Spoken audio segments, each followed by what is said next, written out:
Sir ये बताइए, ये जो नंदी के प्राण प्रतिष्ठा वाली जो बात थी, जिस पर आपने काफ़ी एक बयान था आपका जो काफ़ी चर्चा में रहा कि इस तरह का प्राण प्रतिष्ठा वाली जो बात है ऐसा कहीं भी संभव नहीं है, क्या कहेंगे सर आप? एक तो ये दावा जो करते हैं कि हम वेद मंत्रों से प्राण प्रतिष्ठा करते हैं, तो हम आर्य समाज के लोग महर्षि दयानंद के अनुयायी बहुत ज़्यादा महत्व देते हैं वेद मंत्रों को। हमें आज तक एक भी वेद मंत्र नहीं मिला जिससे कोई प्राण प्रतिष्ठा होती हो निर्जीव पत्थर में, और यदि होती है, इनका दावा है, तो हम पूछना चाहते हैं कि वो नंदी हो, चाहे गणेश हो, चाहे राम हो, कृष्ण हो, किसी की भी मूर्ति प्राण प्रतिष्ठा होने के बाद एक शब्द बोल के दिखाए, एक कदम चल के दिखाए।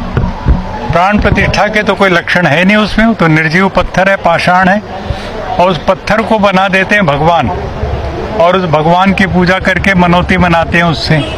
इससे ज़्यादा अंधविश्वास, उसकी पराकाष्ठा क्या होगी? एक अफवाह उड़ी थी कि भगवान जी दूध पी रहे हैं, वो क्या था? वो भी ऐसे ही है कि जैसे आज से 20 साल पहले गणेश जी दूध पीने लग गए थे, और तब भी हमने खंडन किया था कि कोई गणेश दूध नहीं पीता, वो सब का सब इस प्रकार का एक साइंटिफिक वो है, चिकना सा हो वो, तो उसमें से दूध जो है तैर करके चुपचाप उसकी पतली सी परत बन करके थिन लेयर, और वो खत्म हो जाता है। लेकिन दूध बर्बाद कितना हुआ, टनों टनों दूध जो है गणेश को पिलाने या नंदी को पिलाने के नाम पर, और ये सारा का सारा धर्म के नाम पर पाखंड अंधविश्वास फैल रहा है। सरकारें इसमें जरा भी कोई कदम ठीक नहीं उठा रही है।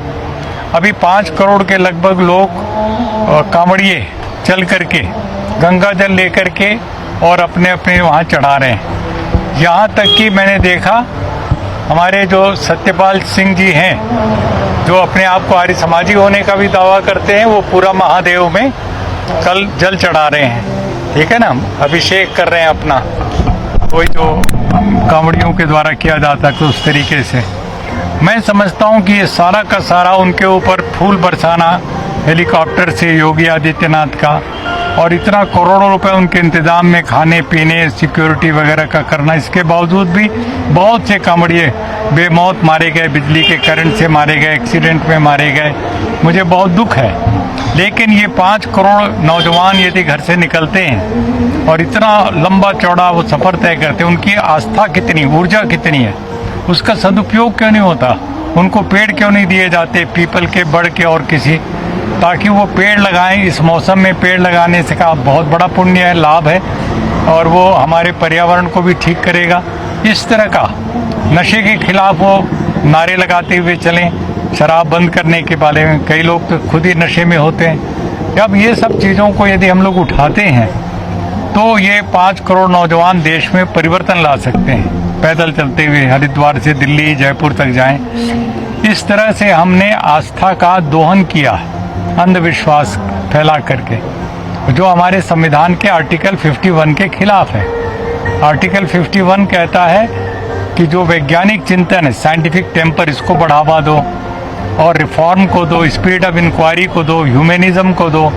लेकिन उसके ठीक विपरीत जा करके हम लोग अंधविश्वास में जकड़े जा रहे हैं। कभी गणेश जी दूध पी रहे हैं, कभी नंदी दूध पी ले रहा है, और सरकारें बड़े आराम से उसका लाभ उठा रही हैं, अंधविश्वास।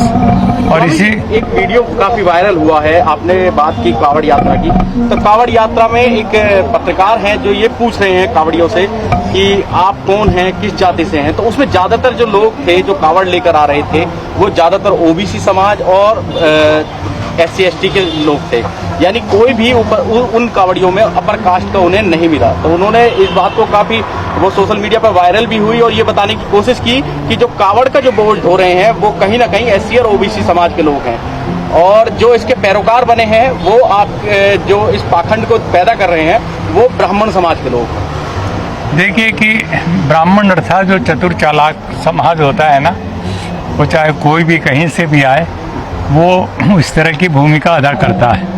और एक बार ये सब बातें बता के, जैसे अभी आपने शुरू में पूछा प्राण प्रतिष्ठा, और तुम पत्थर में प्राण प्रतिष्ठा कर सकते हो, मान लिया 1 मिनट के लिए, तो अपने मरे हुए बाप को क्यों नहीं जिंदा कर लेते?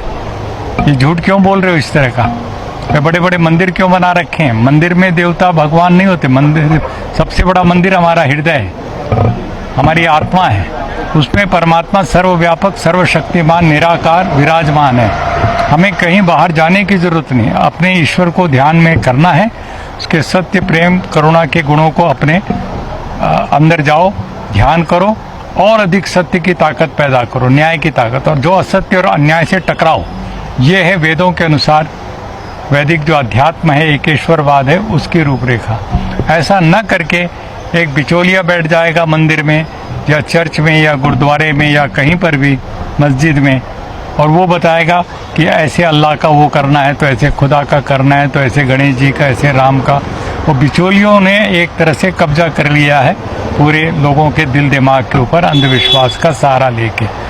तो आज ज़रूरत है कि एक एक नौजवान बच्चे को स्कूल कॉलेज में उनको हम पूरी तरह से ईमानदारी से बताएं कि सच्चे ईश्वर की, सच्चे शिव की उपासना करने के लिए तुम्हें कहीं बाहर किसी मूर्ति के पास जाने की जरूरत नहीं, अपने अंदर झांको।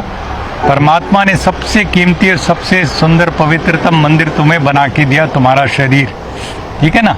अपने माता पिता जो जीवित हैं उनको भगवान का मूर्ति समझो, उनकी सेवा करो, न कि किसी पत्थर की। तो ये है हमारा अध्यात्म जो वेदों पर आधारित है। इस तरीके से यदि हम चलेंगे तो ये व्यर्थ की कांवड़ यात्रा हुई और दुनिया भर की अमरनाथ यात्रा हुई और वैष्णो देवी की यात्रा, अभी केजरीवाल सरकार ने और 8-10 लिस्ट जारी कर दी, वहाँ भी जाओ, मुफ्त में खाओ पियो और ट्रेन यात्रा करो।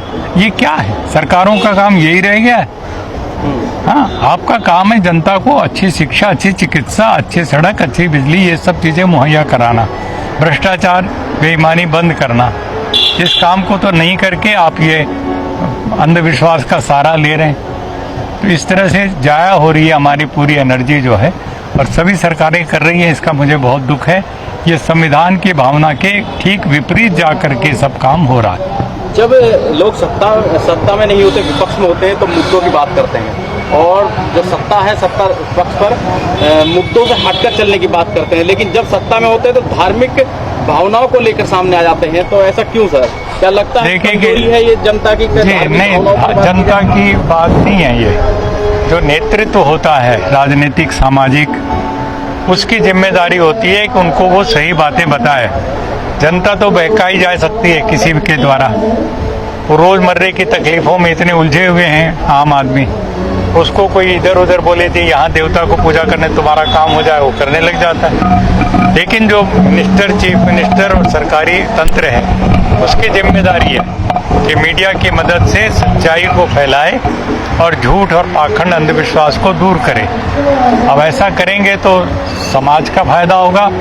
और ये जो सबसे बड़ा भ्रष्टाचार तो ये हो रहा है कि हर आदमी सुबह जाता है किसी न किसी देवता को प्रार्थना करके कहता है कि ये मेरा काम हो जाए तो मैं तुम्हें इतने और प्रसाद चढ़ाऊंगा। मतलब रिश्वत दे रहे हो, कोई परमात्मा को तुमने रिश्वतखोर थानेदार बना दिया, ये गलत चीज़ है। इस तरीके से हमें ईश्वर की सच्ची उपासना सिखानी चाहिए, न्याय पर चलने का रास्ता सिखाना चाहिए। अब ये हज कर रहे हैं हमारे मुस्लिम भाई, कोई वहाँ जा रहा है अजमेर के गरीब नवाज, उसके लिए चादर चढ़ाने के लिए। अब जिस कब्र पर तुम चादर चढ़ा रहे हो, उस कब्र के नीचे की लाश तो सड़ चुकी, दीमक चाट चुके हो उसको, तुम उससे क्या उम्मीद करके चादर चढ़ा रहे हो लाखों रुपए के उसके ऊपर? तो ये सब चीज़ें, बुत परस्ती क्या, पत्थर पूजा क्या, सब चीज़ें गलत हो रही है। और सबको हमें कहना चाहिए कि ये गलत बातें बंद करो।